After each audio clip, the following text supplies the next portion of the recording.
At first glance, you may be forgiven for thinking that this Renaissance-style chateau is somewhere in the Loire Valley in the middle of France. But in fact, it's much closer to home. Find out where I am in just a moment.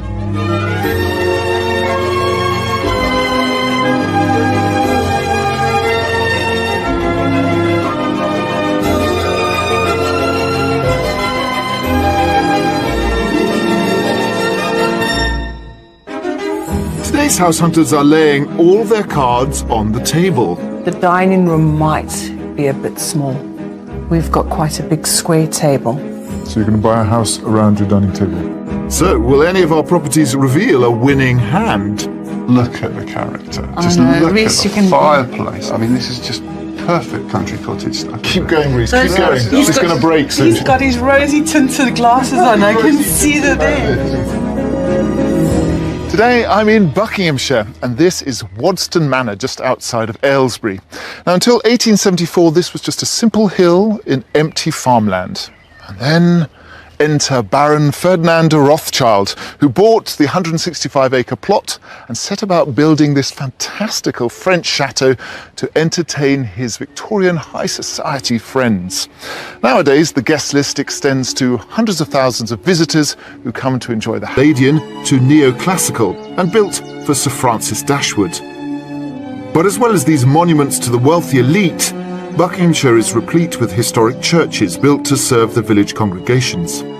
At Lillingston Lovell, St Mary's retains some early 13th century features, as does the Church of St Nicholas at nearby Lillingston Darrell, although this was largely restored in the 19th century after falling into disrepair.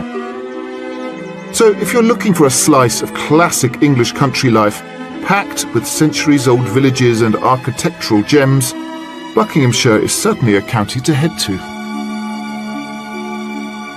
Just last week, the average UK detached house price hit a record high of £300,000. That's a 50% increase in the last decade. And here in Buckinghamshire, the figures are also quite striking. The average here is £625,000. That's more than double the UK figure. That is in part explained by beautiful countryside and also the proximity to London. But as always, the further north in the county you go, away from the capital, the further your money goes. So let's meet the couple who have chosen to make Buckinghamshire their home. Today's buyers are Reece and Kathy, who are currently living in rented accommodation on the outskirts of Reading in Berkshire, after relocating with their two sons from South Africa a few months ago. I came over in September last year to get the boys into school, and Reece followed through permanently in November. We didn't want to rush into buying a house where we immediately landed in the UK. We wanted to spend some time looking around, finding a place that really suited us. Born and bred Brit, Reece, who emigrated in the 1990s, has fond memories of the UK. But for Kathy, who moved to South Africa from Scotland when she was just 2 years old, it's all new. Now they've spent some time getting familiar with life here, they're ready for a more rural setting. The reason that we want to move away from Reading is because the intention was always to try and find somewhere rurally. I grew up in a town. I really don't want to live in a town.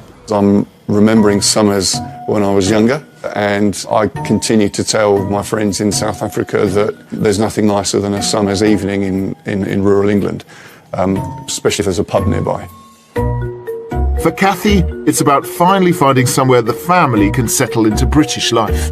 I'm really looking forward to finding a place in the countryside, finding that perfect house and spreading our roots and just settling down. We have two boys. Adam's the eldest, he's 14. Scott's the youngest, 10. I think they're also looking forward to moving into their own house with their own bedrooms, that we can finally get out all their things and just settling into their daily life, making new friends. When it comes to making their country move, there are two other important members of the family to consider. In 1995, I bought a Triumph Stag. Always wanted one ever since I was a little boy, and I'm really looking forward to taking it out on the open roads, driving it through the countryside, through those little leafy lanes with the top down, stopping at a pub for a pint. We have a little Jack Russell, Coco, who's just the best dog in the whole wide world. It's almost like having another child. Well, for Kathy, it is. She loves to go for a walk, and we like to walk the dog. So, you know, nice leafy country lanes, walking through fields, footpaths, all those sorts of things. I don't quite know how she's going to handle seeing all the squirrels and rabbits. With 2 sons, a dog, a classic car, and Reese's job for a technology company in West London to consider, there's only one county they have their eye on. We're looking to move to the Buckinghamshire area. We think it's going to give us the balance of what we're looking for in terms of location and proximity to where I work. The lifestyle is quite different moving from South Africa to here. Never mind just moving into the countryside. I think it's just moving to a whole new country. It's a massive move for us, but it's a challenge and it's going to be fun. Yeah, it is. Reese and Kathy are open to living anywhere in Bucks, within commuting distance of Reese's work in West London. But before we start looking at houses, we're meeting up in their chosen county to discuss what they want from the move. Welcome to Buckinghamshire. Thank you. When was the last time you actually bought property on the UK market? It would have been about 1989. Wow. So the market has changed a lot since then. I'm sure it has. And tell me about your wish list, because it's quite extensive. For me, I'll be working from home some of the time, so it's important to have a nice study. I love fires, so a nice fireplace is important for me too, and a double garage for the car that we've brought with us. What about you, Kathy? What's on your wish list? Ideally 4 bedrooms. I'd like a nice large kitchen. Probably 3 reception rooms if possible. That's quite a wish list in terms of space. Yes. Is there any room for compromise? For the right house, we'd compromise on anything really, to be honest with you. None of it is really cast in stone. We've brought a lot of our furniture over with us, so ideally we'd like to keep as much of it as we can. So how much stuff did you bring from South Africa? 2 container loads. 2 containers. I probably should have sold a bit more before we moved. In terms of choosing a house together, I get the impression that you're not so keen on the kind of little kind of cottagey things, but I got the impression that you might like that. I don't mind nooks and crannies. Kath see them as prefers dust collectors. more open space. Yeah. So that might be a challenge that we'll have to get through. It's just as long as the windows aren't these pokey little things that you barely get a bead of light coming through. In terms of your budget, remind us again of how much money we have to spend. Absolute maximum is £700,000. A lot of the viewers who watch the show regularly going, Buckinghamshire? Oh. Yeah, I don't know. I'm naive when it comes to Buckinghamshire. We wanted I to have set to you say. a challenge. Yeah. Well, hopefully we have risen to the challenge and that you'll love some of the properties. We've got some lovely properties. And the rain looks like it's easing off a bit, so shall we head out and see them? Sounds Do great. that. For a maximum budget of £700,000, Reese and Kathy would like a large kitchen, 3 reception rooms, a home office and 4 bedrooms. A double garage and dog-friendly garden are desirable, and whilst Reese likes nooks and crannies, Kathy is after clean lines and bright spaces. So quite a demanding wish list, but we've found 3 great properties to tempt them with. At each, I'll be getting them to guess the price before I reveal it, and the final tour is our mystery house, which could just polarise opinion.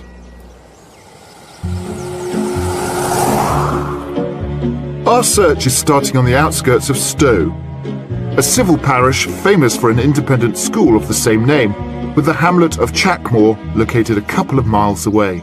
Once lined with timber-framed thatched cottages, just 2 remain. But there are still plenty of the leafy lanes Reese is looking forward to exploring in his classic car, as well as a traditional country pub.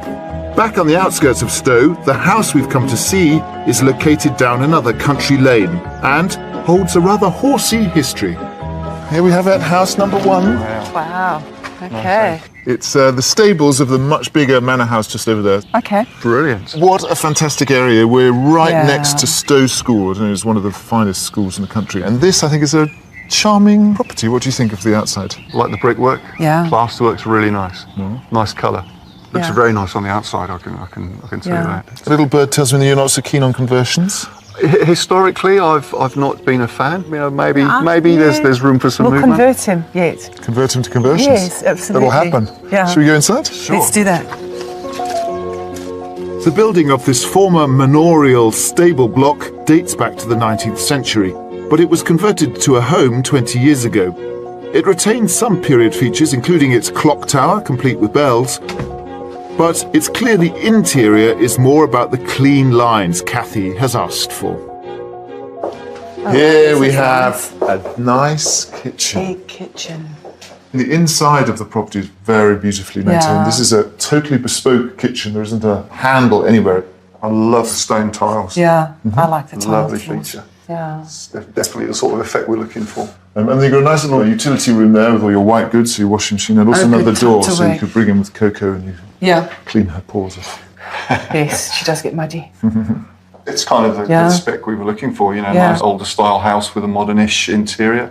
Is it bright and big enough for you? It is a very nice, bright kitchen. Thank you very much. Let's look at some of the other reception rooms. Back across the hall and past a useful cloakroom, the dining room includes the home's feature staircase.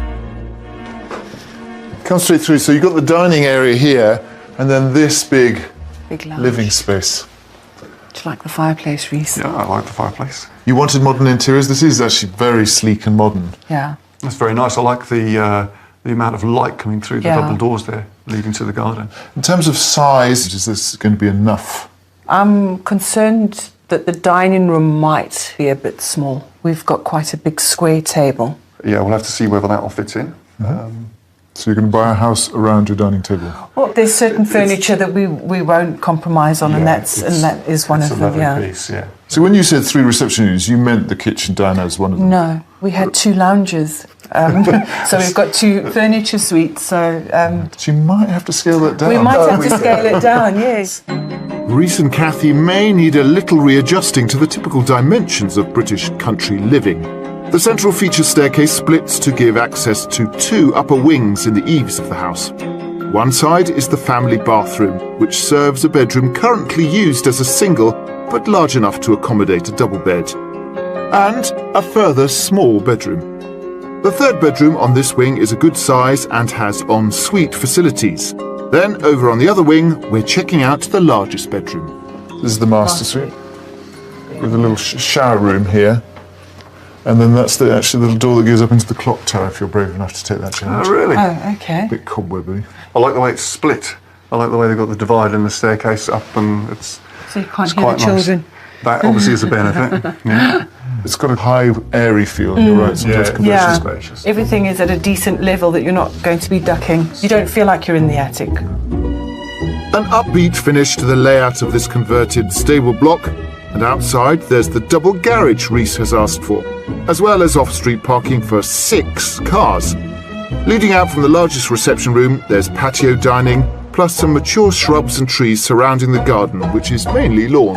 It's not a huge garden, but I got the impression that you're not such a mad keen gardener that you want a huge garden. That's right. I mean, a smaller garden where we could spend the same amount of time in but do more with is probably what we're looking for. So less time mowing the lawn, more time, you know, beautifying the garden, getting some nice flowers in, that sort of thing. What do you think this one's on the market for? I think up near the top end of the budget. I think round about 685. I think Kathy's pretty well on the mark with that, about 685, maybe a touch higher.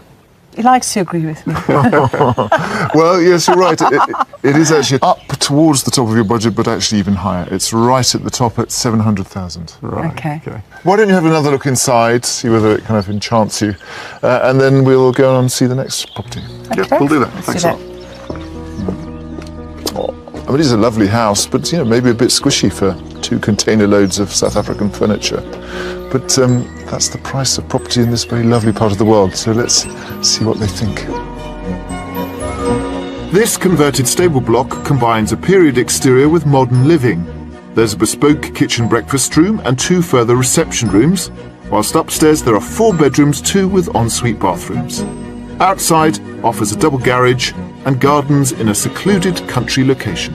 What do you think? That's very nice. I do like the wood. I love exposed wood. The house is absolutely lovely. It's got a nice light, airy feel to it. There are elements that I really like. I think the kitchen's a great kitchen, the sort of thing we're looking for. I love the stonework on the floor. I think the clock tower's a fantastic feature. The bedrooms, lovely, but the small bedroom's really, really small. And I can see a big argument between my 2 boys as to who would get the ensuite shower and who wouldn't. Overall, I think the house is just a little small for what we're trying to get to. Slightly damp, but beautiful gardens. Maybe not for them. All right, guys. Yeah. We've done. Yes, great, Kathy. If you pull the door, we're going to head on to the 1980s. Subsidies encouraged many European farmers to switch to the crop. And at one such farm, 6th generation farmer Simon Mead is going to show Reese and keen cook Kathy the process from soil to oil. Welcome to our crop of Chiltern rapeseed oil. Our family's been here since 1850s. I've been farming since I've left school, but it wasn't until the 80s that we started growing oilseed rape. What's the growing process? Does it grow all year round? Well, it starts its life in August. It's been in the ground already 9 months. It's at the pollination stage at the moment, so all the pods are being formed, and we've got another 2 months to go before we harvest it. Some people think it's the flower that we get the oil from, but in fact the flower gets pollinated and produces these pods, and in these pods there's some seeds, and it's the seeds that we get the oil from. British production of oilseed rape has doubled in the last decade alone, making it such a common sight that during the flowering season, coachloads of tourists regularly stop off to aim their selfie sticks at our canary-coloured fields. If you look at the label of low-cost vegetable oil, chances are you'll see it's rapeseed. It's the artisan, single-estate, cold-pressed varieties that really get those gastronomic tongues wagging. Cold pressing is an extraction process that keeps the heat below 40 degrees Celsius, and it can be done by hand.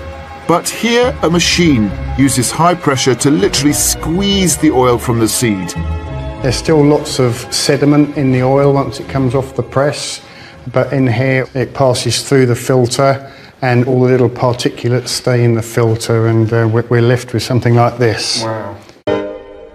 The cleaned oil is then bottled at a rate of up to 2,000 bottles a day. Come on, speed up. Okay, oh, it's a race. Okay. These guys are good. A pourer and threaded cap are added to the top of each. Marvellous, all done. And it's done. And finally, a label is added. That's the bottle ready to be boxed. Rapeseed has half the saturated fats of olive oil and 10 times as much omega-3. Plus, the high smoke point makes it suitable for frying and roasting. As well as the plain oil, this farm produces a variety of infusions. Reese, Kath, I've got some flavours that I'd like you to try. This is good. We've got some lovely porcini oil. It's good for enhancing a risotto, pastas, cooking chicken. Wow, you can really taste the porcini in it. Straight away. That is delicious. Next up, it's the basil chili infusion. Takes a little while to get going. But I tell you, I can feel it now. That can be used on any food that you want a little buzz Nice to. little kick Yeah, to. no, that works nicely. And lastly, it's the basil flavoured oil. Good all-rounder. That'd be good for salads. That's That's the good. basil? Very much Nice so. rocket mozzarella that's good. salad. Goes really well. That would do a good salad. These are really nice. I think the flavours are awesome. I'll tell you what, if they all taste like this, I'm converted. Good. Reese and Kathy may be converts to English rapeseed oil, but let's see if we can find the missing ingredient in their move, their dream home, here in the Buckinghamshire countryside.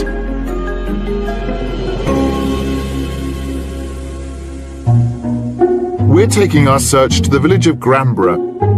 In 1833, this largely agricultural settlement was considered such a tough place to live that the vicar of St. John the Baptist's appealed to the local squire to create alternatives for the poor to spending their winter evenings in the pub.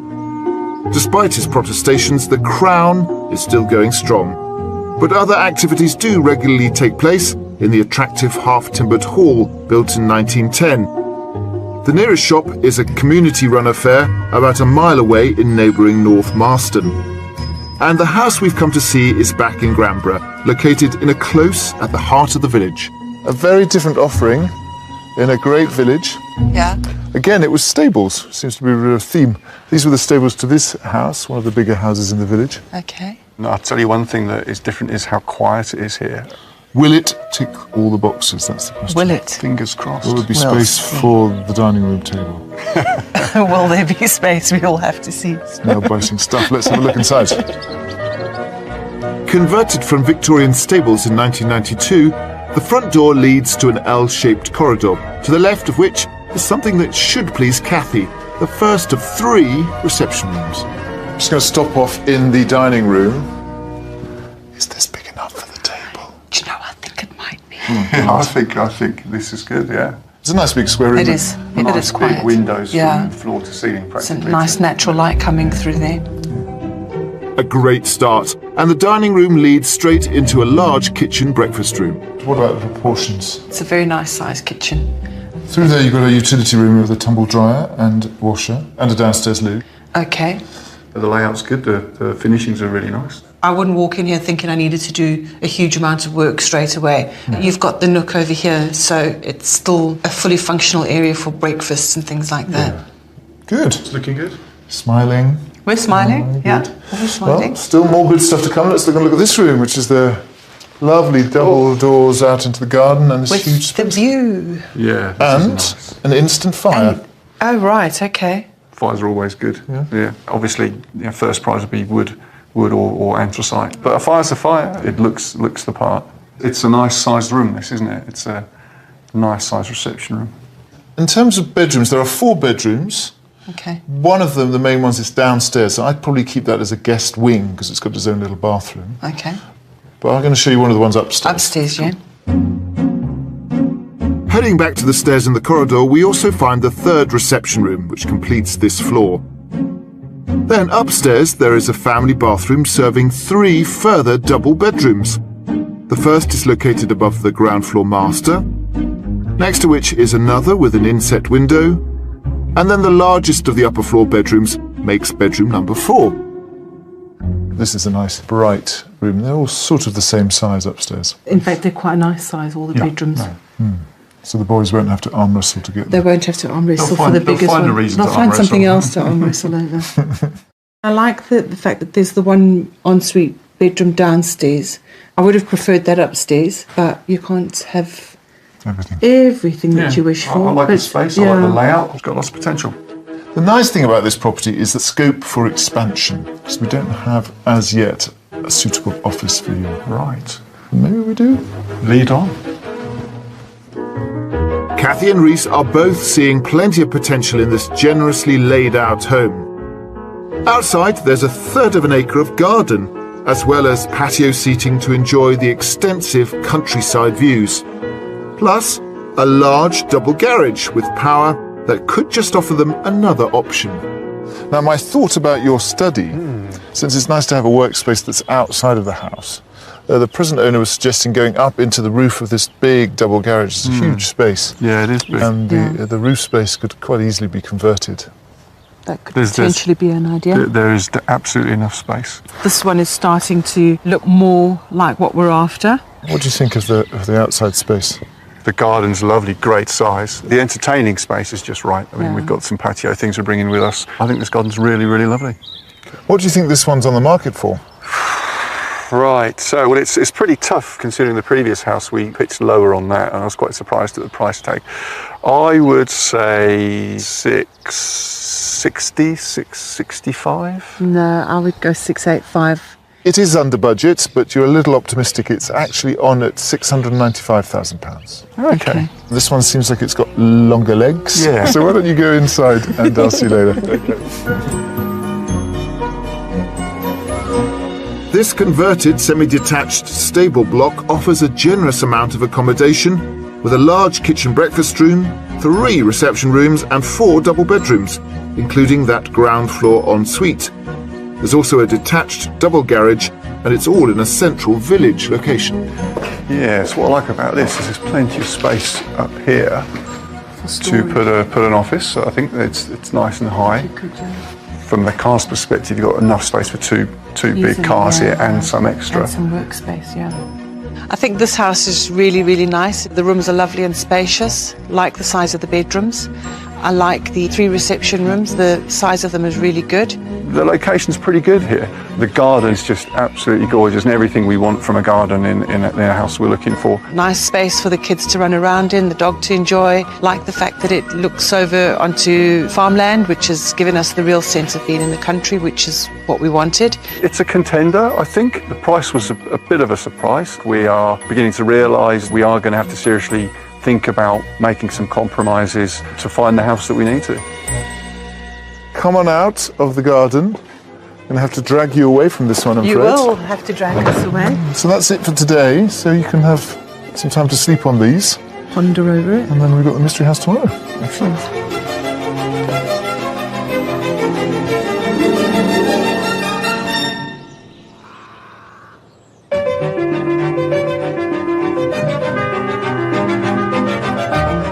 We're in the Buckinghamshire countryside helping Rhys and Kathy, who have recently moved from South Africa, to find their dream family home.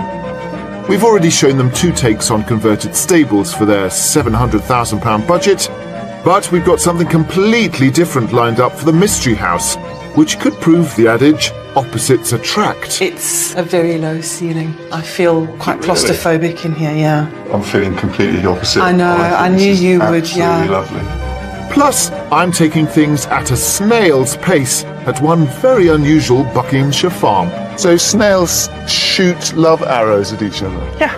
They're like Cupid. This is a fascinating house hunt because it's really interesting to see Rhys and Kathy's sort of bamboozlement at what's happened in the housing market in the UK in the 20 years they've been away in South Africa, particularly since they calculated that their £700,000 budget is 14 million rand. The mystery house, however, is, well, it's a bit of an offering for Rhys, sort of playing to his desire for an old-fashioned English sort of fantasy country house. But in the garden, there's a slice of South Africa that's going to appeal to the 2 boys.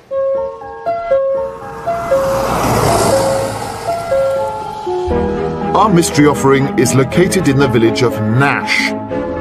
5 miles away, the small market town of Stony Stratford includes a high street with a range of traditional shops, but it's also the source of a few tall tales. But this is historically a very important town in the coaching routes up and down the country. So it's interestingly the beginning of the cock and bull story. Are you familiar with that? Yes. Like the nonsense story? Yeah, the nonsense story. Because you have 2 hotels, the bull, and down there's the cock. And so when the coaches used to go through, they used to compete about who had the most outrageous stories from London. Ah, okay. Fascinating. And that's not a little bit of cock and bull you've just told No, us there. that is true. Well, between you and I, many believe the phrase really originates from old fairy tales around cocks and bulls. And back in Nash, the mystery house is something you might also find in a fairy tale. Here we have it. It's the mystery house. It's a thatch. It's thatch, it's old, it's all the things you don't like. But it is kind of what you were asking for. It is. I think it's very pretty. I mean, it really is old English history here. You can see that. Unlike my wife, I don't mind the thatch roof. Yeah, I'm not fond of thatch. No, it's essence of countryside. Yeah. Actually, thatch is an incredibly green, ecologically friendly, and very effective insulator. Okie dokes. And there are no more spiders than in your normal roof. Ah, okay. Should we look in? Yeah, let's have a look. Tight-lipped. I'll smile soon. Dating back at least 5 centuries, this Grade 2 listed cottage has a recent addition on the near end, whilst a Victorian addition at the far end was once home to the village shop. But it's now a classic country kitchen, which I'm hoping will sell itself to Kathy. Oh dear, I've already got a rolling eye. Oh dear. It's a very low ceiling. Right. I feel quite claustrophobic in here, yeah. I'm feeling completely the opposite. I know, think I this knew is you would, yeah. Absolutely lovely. The kitchen itself is lovely. I can appreciate that there's lots of things in here that I do like. You've got me the gas cooker, which was on my list. I love cooking with gas. We have got lovely granite tops, which was something that we both love, yeah. Well, it gets more historic as we go around. Okay. Lead That's on. good. Excellent. From the kitchen, we enter the oldest part of the house and pass through a dining room with fully beamed ceiling and inglenook fireplace. So through the dining room into the main sitting room. Look at the character. Just know, look Rhys, at you the can- fireplace. Look at the stone that's open. Look at the wooden lintel. I mean, this is just perfect country cottage stuff. Keep going, Rhys, keep going. She's going to break. She's going to break. This is what we're looking for. He's got his rosy tinted glasses on. I can see that there. I think this is a fantastic find, guys. Well done. I think I could be sold, but I need to think about it. It's not vast, though. Okay. Doesn't have a third reception room as it stands. Okay. I think this is a lovely little house. So obviously Africa has the oldest history of all humanity, but they didn't build houses that No. lasted as long as this. No, we certainly don't have anything as old as this that I know of. Let's have a look upstairs. Let's have a look upstairs. You can explore later all the nooks and crannies. This period cottage might not have that third reception room, but the newer extension does offer a ground floor utility, as well as the first of 4 bedrooms, which is served by a ground floor bathroom. Stairs at this end of the house lead up to a rather intriguing trapdoor double bedroom, meaning Reese and Kathy's 2 boys might enjoy having the run of this wing of the house. We're taking the stairs from the dining room to the rest of the accommodation in the other wing, where we find the part-tiled family bathroom, a guest bedroom with feature timbers, and then in the centre of the home is the largest bedroom, number 4. This is what they're using as the master bedroom, with a little slice of history up in the beams. Higher ceiling. I was expecting to see thatch on the inside. No. They do that in South Africa, and that's why you have your 8-legged friends inside the house. No arachnids in this thatch. I like the configuration. Kids at one end of the house, us at the other end of the house. That makes a lot of sense. Nice and airy as well. I think you get a lot of light in here. But yeah, I think this fits the bill quite nicely for me. I know, you're loving this. This characterful cottage has clearly captured Reese, but perhaps the outside space will help to win Kathy over too. Set in 3/4 of an acre of grounds, there's lots of space for a kickabout, as well as plenty of parking. A garden room offers versatility, plus an outdoor pool with pool house is a real bonus. We couldn't bring you here without giving a little bit of South African luxury. Swimming pool. A swimming pool for that one day in summer when the sun shines. Oh, it's actually a really nice touch because we had a pool back in Johannesburg. Yeah. And I know we you did. enjoyed it a lot. Yeah. And the kids are still young enough to enjoy it. So what do you think of the garden? Is this sort of a good size? Yeah, I think it's the right size. It looks like relatively low maintenance. So I'll take the lawn because I like the house. Well, what do you think the price tag on this one is? I think that we're looking at about 675, 685 on this. I'll give it a 10,000 leeway. I would say 680. 680. Okay, in this instance, interestingly, you're both a bit pessimistic because this is on the market for £650,000. Okay. That sounds like a good number for a house with so much history. Why don't you guys go have a look inside? There's lots of nooks and crannies. Don't get stuck. And I'll see you outside in a few minutes. We'll do that. Thanks. We'll shout for help if we get stuck in I'll a tiny come hidey rescue hole. you. Well, that went better than I expected because I thought Kathy would hate this house, and she kind of did at the beginning, but Reese is quite persuasive, the history's quite persuasive, and hopefully she might be persuaded. Coming in £50,000 below budget, this Grade 2 listed thatched cottage has a large country kitchen, 2 reception rooms, 4 bedrooms and 2 bathrooms. It also comes with 3/4 of an acre garden, the pool and outbuildings. Oh, Reese, a nice little sewing room. Yeah, for when you finished in the kitchen. That's pretty good. I think we could definitely do something with this. This last house really does tick the major box that I'm looking for, and that is a historic old house. Grade 2 listing, 500 years old, when there are lots of features inside the house that really appeal to me. I think I've got a bit of work to do, convincing Kathy that this is the sort of thing that would suit her as well as me. I think Reese is loving this house. I think it's exactly what he imagined he was going to find. The kitchen's quite unusual, but I do love the granite tops. I love the cooker. It's a nice square kitchen. It's got lovely light. I must admit, it's quite a quirky house, so it could grow on me. If we compare and contrast a little bit with where we've come from, we're looking at a budget of £700,000. That would buy us a house probably twice the size, on 2-3 times the size of land. That's what we've given up, but it's something that we're really happy we've done, and if we can end up with a house like this, it'll be totally worthwhile. There you go. Oh, there you are. Great. Tear you away from your newfound love. Yeah. Still not quite convinced. Not convinced. You've got some work there. Yeah, I know. Let's go and find a spot where we can kind of gather our thoughts about all the houses. Okay, Excellent. thanks.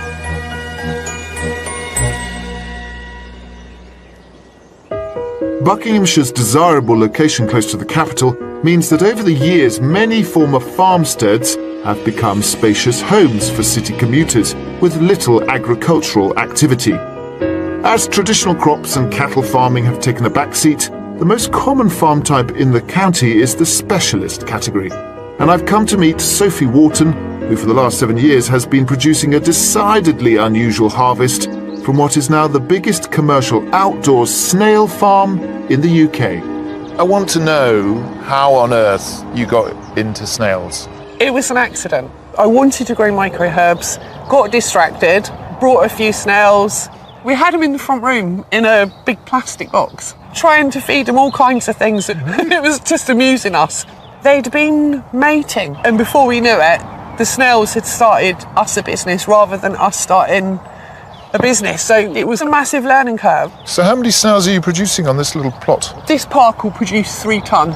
It's about 340,000 snails. Oh my goodness. And what kind of snails are we talking about? They're not garden snails. To you, they would look very similar to the garden snail. However, ours are quite a lot bigger. Ours are faster growing. Okay. Because a typical garden snail in UK would take 2 years to come up to being an adult size, whereas our snails will come up to size by September.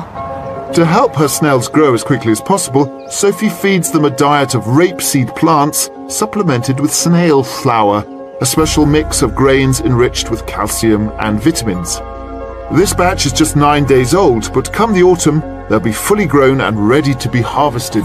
Obviously, you breed some snails to eat? Yes, some of these snails will go as chef snails for the table, and some of the snails we hold back, then go on to produce for our caviar.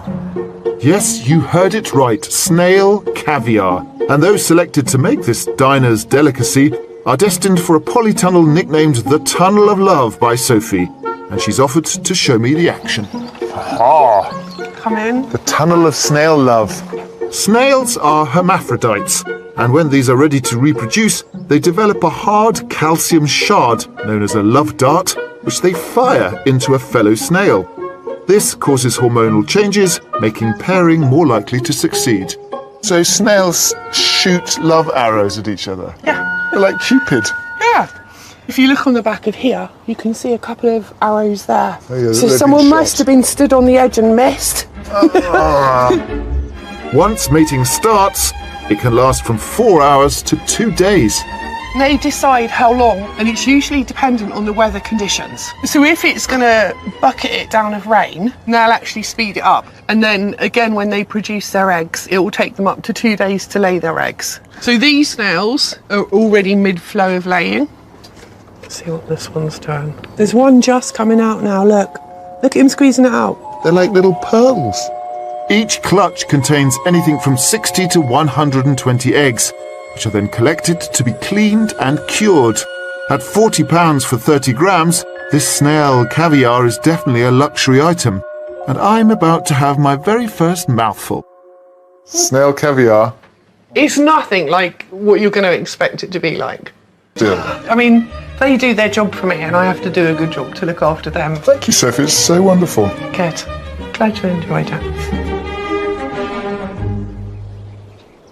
Reese will have to have pulled out all the stops to persuade Kathy that that period thatched, very higgledy-piggledy property is her dream home. But stranger things have happened, so let's find out what this couple think about their week in Buckinghamshire. Here we are. It's a typical little corner of Buckinghamshire, the Claydon estate. So what are your thoughts about Buckinghamshire, about this move after our week of house hunting? We've seen 3 lovely houses, really nice, perhaps not quite fitting what we're looking for. Oh, it's like a knife through my heart to hear that. The mystery house clearly struck a chord with me. I think we had a view that we would be able to easily get everything we were looking for, and that's probably a bit naive. And the question is, what are we going to compromise on? I think I'd possibly give thatch more of a chance now than I would have done before, mostly because it's not thatch on the inside as well. Having the ceiling boards does stop Mr. Eight Legs coming down at night. But I still think that these period houses might just still be a little bit too quirky for me. So I've still got some work to do to convince Kathy that that's exactly what we're going to end up with. What happens next? What is the next step? I think it's now a lot of weekend work to go out there and see what's there, what else is there. Well, it's a bitter disappointment that we haven't managed to get you the house of your dreams on the show, but it's been really lovely showing and very fascinating actually to see your sort of South African eyes on our housing market. So I wish you all the best, and I'm sure you will find the perfect house if you keep on looking. Thank Thanks you. very much. It's Thanks been for your very time enjoyable. this week. It's been great, yeah. It's really fascinating seeing the UK property market through the eyes of a homecomer, particularly someone who's been away for 20 or more years. And I guess property prices in Buckinghamshire do look pretty shocking when you feel that you've got 14 million rand in your pocket. Nonetheless, I think also that this week has focused Cathy and Reese's eyes on the prize, and they'll find that house with a little more searching. And I hope that you join us next time for more Escape to the Country. Reese and Cathy continued their search and eventually found a property in the village of Nash, the location of our mystery house. They put in an offer and it was accepted. We wish them all the very best for the future. And if you would like to escape to the country in Northern Ireland, Scotland, Wales or England and need our help, you can apply online at bbc.co.uk/be on a show.